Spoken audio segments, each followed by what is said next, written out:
Hello everyone, welcome to my channel. I hope everyone is having a wonderful day.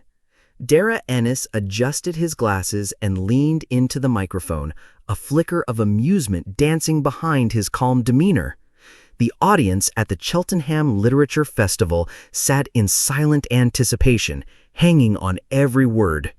The renowned chaser, also known as the Menace on ITV's hit quiz show The Chase, was in the middle of a rare live interview, and he had just dropped a tantalizing teaser. "There are things I'd love to do on the show," he said with a playful smirk, "but I'm not allowed." Gasps and murmurs rippled through the crowd.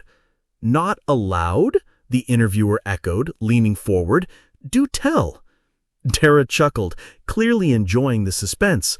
"Let's just say ITV runs a very tight ship," he began, crossing his arms.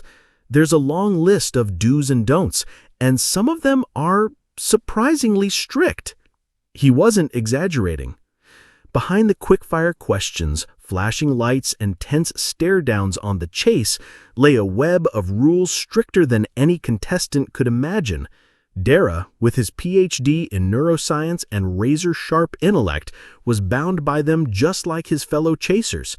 But as he spoke, the audience realized there was more to the story. There was one moment, during a recording last year, when a contestant got so close to beating me in the final chase, they were 1 second away. And when the buzzer went, she actually started crying. Tears of joy and nerves all rolled into one. He paused. The audience leaned in. "I instinctively stood up to give her a hug," he said, raising an eyebrow. "She'd played beautifully. But as I took a step forward," he mimed a hand, reaching out and then being yanked back. "Floor manager practically jumped in front of me. 'No touching contestants,' she whispered like I was about to set off an alarm." The room erupted in laughter. "But seriously," Darragh said, regaining composure, "we're not allowed to show too much emotion. It's part of maintaining the show's tension. We're meant to be the bad guys, the brains you must beat. A chaser hugging a player? That would break the illusion." He glanced toward the back of the tent as if checking for ITV spies. "That's just the tip of the iceberg," he added. "There are wardrobe rules. No logos, no bright whites, nothing that might reflect the lights oddly. I once wore a tie with tiny DNA strands on it. Thought it was clever.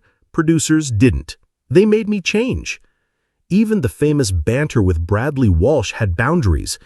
"Brad's a genius," Darragh said warmly. "He makes it look effortless. But if we go off script too long or crack a joke that risks derailing the tension, we get the nod. You'll see it if you watch closely. One of the producers steps into Bradley's eye line and gives the tiniest shake of the head.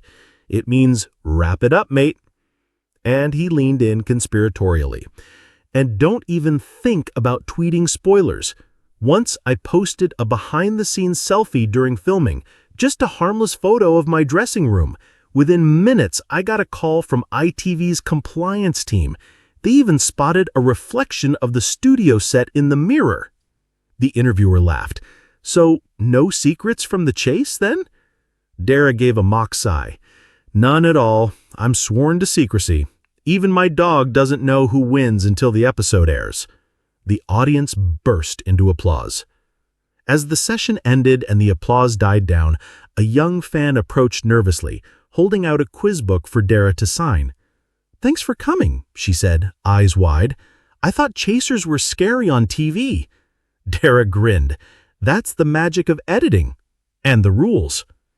And with that, the Menace strolled off, the enigma of The Chase intact, leaving behind a crowd just a little more fascinated by what really goes on behind the cameras.